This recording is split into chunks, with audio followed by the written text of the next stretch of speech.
Welcome to Consforc, where money meets technology and the future of finance is never boring. Today, we're diving into Fintech, the buzzword that's changing how we bank, invest, and even pay for our morning coffee. Is it a revolution or just a digital makeover for old school finance? Stick around because we're about to separate the hype from the reality with some surprising stats along the way.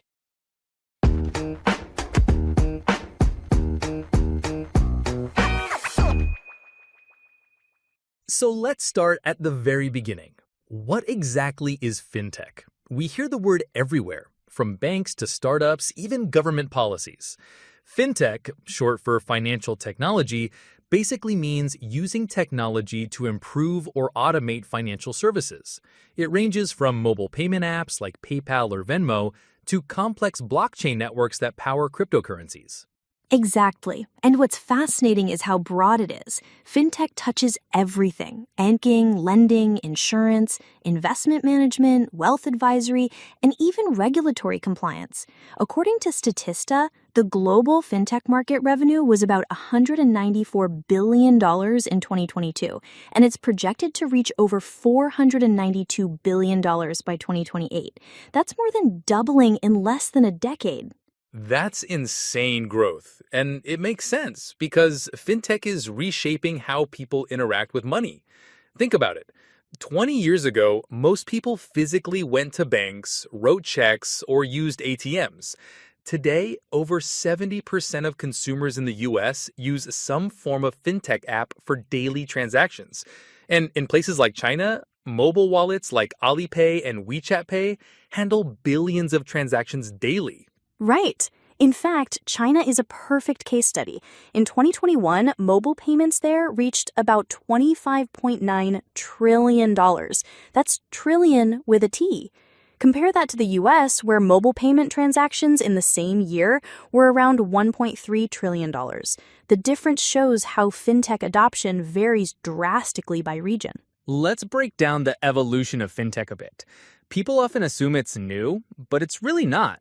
The roots go back decades. The first wave of fintech was in the 1950s and 1960s, with the invention of credit cards and ATMs.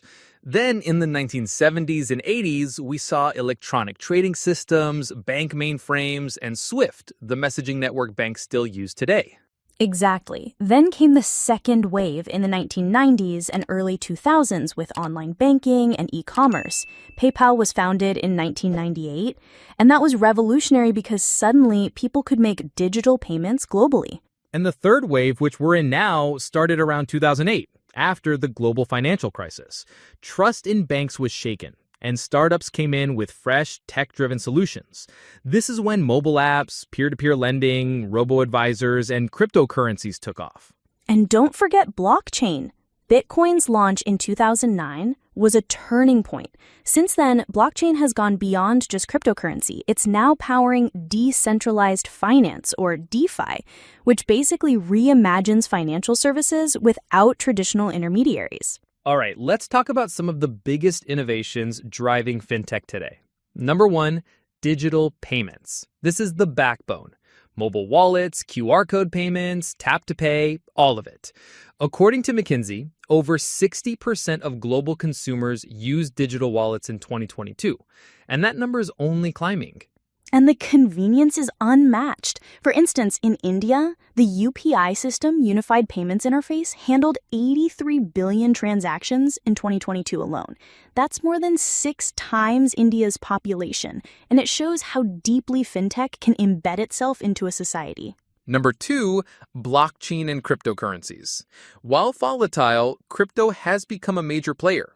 Bitcoin's market cap, for example, peaked at around $1.2 trillion in 2021, though it's fluctuated since. And blockchain applications go beyond just currency. Supply chain tracking, smart contracts, NFTs, decentralized lending, it's an entire ecosystem. Number 3, robo-advisors and AI in finance. Platforms like Betterment and Wealthfront use algorithms to provide investment advice at a fraction of the cost of human advisors. By 2025, assets under management by robo-advisors are projected to hit around $2.5 trillion globally. And we can't forget insurtech. insurance powered by technology. Think of companies using AI to process claims faster or IoT devices to track driver behavior for personalized car insurance premiums. That's changing the game. And then there's RegTech, short for regulatory technology. Compliance is a huge burden for banks and financial firms, and RegTech uses AI, big data, and machine learning to automate things like fraud detection, KYC, which is Know Your Customer, and AML, anti-money laundering. So the innovations are massive, but let's start unpacking the pros of fintech before we go into the cons later. All right, pro number 1. Financial inclusion. This might be the biggest benefit of fintech. Billions of people worldwide don't have access to traditional banking. According to the World Bank, 1.4 billion adults globally remain unbanked as of 2021. But many of them do have mobile phones. Fintech bridges that gap by turning phones into wallets and banks. Absolutely. A great example is Kenya's M-Pesa, launched in 2007. It allows people to send and receive money via SMS without needing a bank account. Today, over 50 million people use M-Pesa across Africa. It's been credited with lifting nearly 2% of Kenyan households out of poverty just by giving them financial access. And in other parts of the world, fintech apps allow gig workers, freelancers, and small businesses to get paid instantly instead of waiting days for traditional bank transfers. That's huge for cash flow. Pro number 2, lower costs and efficiency. Fintech reduces overhead. Traditional banks have branches, staff, and legacy IT systems. Fintech companies often operate digitally, meaning they can pass savings to customers. For example, cross-border remittances through fintech apps like Wise, formerly known as TransferWise, can cost as low as 0.5%, compared to 7% on average through traditional banks. That's a game changer for migrant workers sending money home.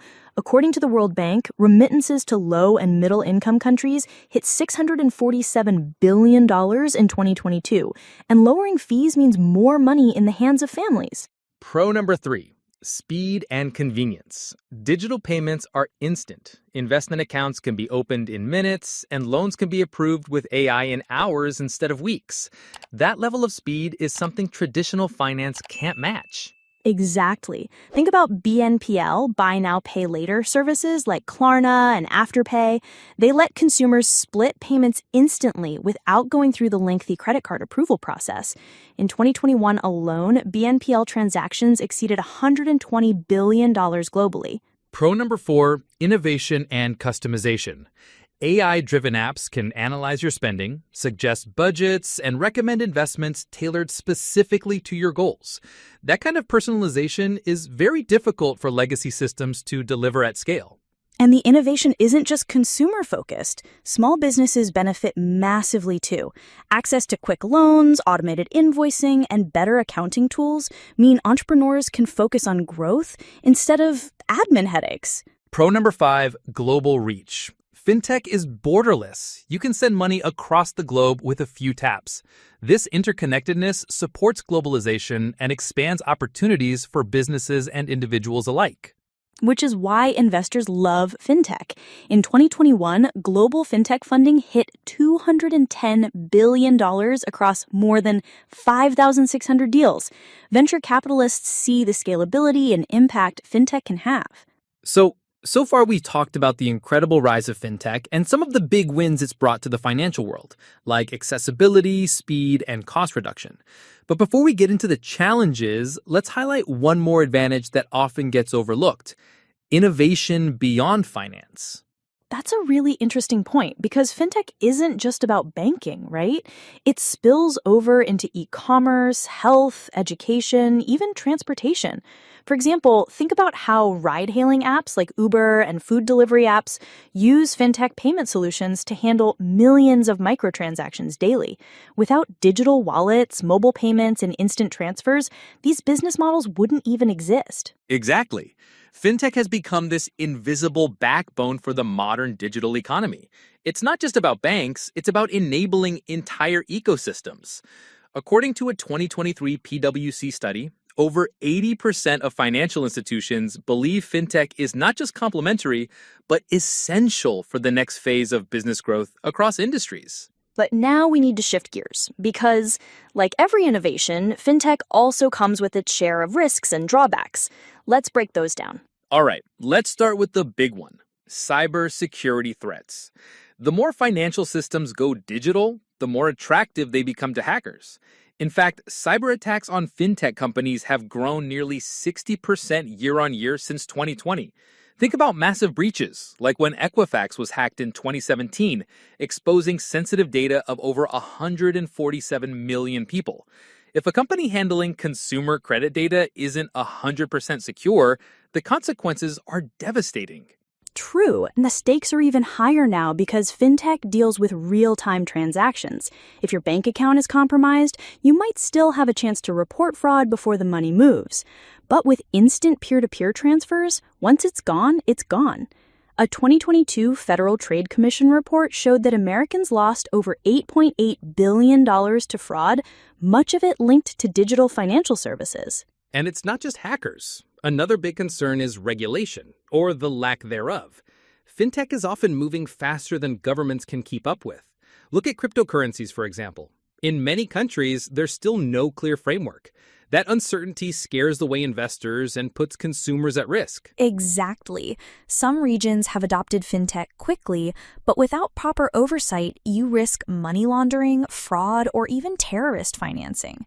The Financial Action Task Force estimated in 2022 that nearly $800 billion to $2 trillion is laundered globally every year, and poorly regulated fintech channels can unintentionally facilitate that. Another con is the over-reliance on technology. If you've ever had your payment app crash while buying groceries, you know how frustrating it can be. Now imagine that happening at a national scale. Right. We saw a real-world case of that in 2021 when a massive outage hit Visa's network across Europe, leaving millions unable to pay for essentials. For many people, cash is no longer a backup option. They're fully dependent on fintech tools. That fragility is something policymakers worry about. Here's another irony. While fintech is praised for inclusion, it can also create new forms of exclusion. Yes, older generations, rural communities without internet, and people who aren't digitally literate can be left behind. A World Bank survey found that while 76% of adults globally now have access to a bank or mobile account, that still leaves 1.4 billion people unbanked. Many of them are excluded because they lack smartphones or internet connectivity. And let's be honest, fintech isn't always cheap for the poorest. Some mobile lenders in Africa, for example, charge interest rates as high as 30% per month. That's basically digital loan sharking, which trap the vulnerable people in cycles of debt. We also can't ignore the job displacement factor. Traditional financial roles, tellers, clerks, even analysts are being automated. According to a 2023 McKinsey report, 25% of banking jobs could be automated by 2030. That's millions of people who may need retraining or risk being unemployed. Yes, fintech is great at creating efficiency, but society has to ask, at what cost? When banks close branches because everyone is online, entire communities lose not just services, but jobs too. Now, let's zoom out and talk about how fintech is reshaping the world economy. Good idea. Let's start with emerging markets. In countries like Kenya, India, and Nigeria, fintech has literally leapfrogged traditional banking. For instance, Kenya's M-Pesa now handles more than 50% of the country's GDP through mobile money transactions. That's transformational. People who never had access to banks are now part of the digital economy. India is another great example. The Unified Payments Interface, UPI, processed over 83 billion transactions in 2022 alone. That's mind-blowing when you realize how quickly it has become the backbone of India's payment system. And it's not just urban areas. Rural farmers now get direct payments from the government through fintech channels. On the flip side, in developed countries, fintech is more about convenience and efficiency. The U.S. has seen explosive growth in platforms like Venmo, PayPal, Robinhood, and Coinbase. Europe has challenger banks like Revolut and N26, which are disrupting traditional banking by offering borderless accounts and lower fees. And in China, fintech has basically redefined the entire financial system. Apps like Alipay and WeChat Pay are used by over 90% of smartphone users. To put it in perspective, in 2022, mobile payments in China crossed $60 trillion in value. That's more than the GDP of most countries. All right, let's wrap up by looking at where fintech is headed. The future seems to be built around three big pillars: blockchain, AI, and embedded finance. Yes, blockchain could redefine trust in finance by eliminating middlemen. For example, cross-border remittances currently take 2 to 5 days and cost an average fee of 6.3%. With blockchain-based systems, those costs could drop below 1% and settle instantly. Then we have artificial intelligence. AI-driven tools are already powering fraud detection, robo-advisors, and personalized banking. A Juniper research report predicts AI will save banks $447 billion annually by 2025 in operational costs. And finally, embedded finance. This is where financial services are seamlessly integrated into non-financial apps. Imagine ordering from Amazon and instantly getting credit or insurance without ever visiting a bank. This is projected to be a $7 trillion industry by 2030. So, fintech is a double-edged sword. On one hand, it's democratizing finance, making services faster and cheaper, and driving innovation globally. On the other, it's raising tough questions about security, equity, and regulation. Exactly. The challenge for the future will be balancing innovation with responsibility. If done right, fintech could lift billions out of poverty and create the most inclusive financial system the world has ever seen. But if left unchecked, it could also deepen inequalities and expose societies to major risks. And that's the conversation we'll all need to keep having, not just in boardrooms or government offices, but at the dinner table too. Because fintech affects all of us, whether we realize it or not. Well said. And to our listeners, remember, fintech isn't just about apps on your phone. It's about the future of money, trust, and opportunity. And that wraps up today's deep dive into fintech, its promises, its pitfalls, and its global impact. We'd love to hear your thoughts. How do you see fintech shaping your financial future? Share your ideas with us on social media or in the comments. Don't forget to follow the podcast for more conversations on technology, innovation, and the future of business. Thanks for tuning in, and we'll catch you in the next episode.